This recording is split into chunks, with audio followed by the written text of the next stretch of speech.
Hi there. Today I will be demonstrating a video of how a bird learns to avoid danger. And after few evolution the bird gets smarter and smarter, and finally the bird can completely avoid the danger.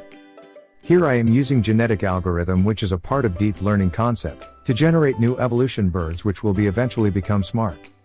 Let me show you how this works. I am logged into my test portal, so I can show you the demo. What you're seeing is the first generation birds. We creating around 300 birds where each of them are around 1% slightly different character from others. That means the way each bird responds to a danger is different.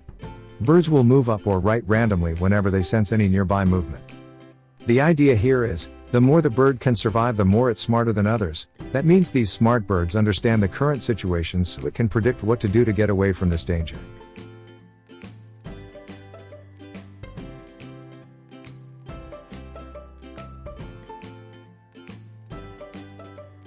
You might have noticed that, every time they survives they get added points. That's how we identify the smartest birds.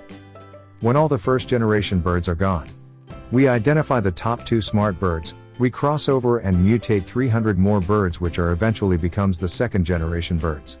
Now this new generation birds knows how to adapt to the current environment better than previous generation, so they last longer.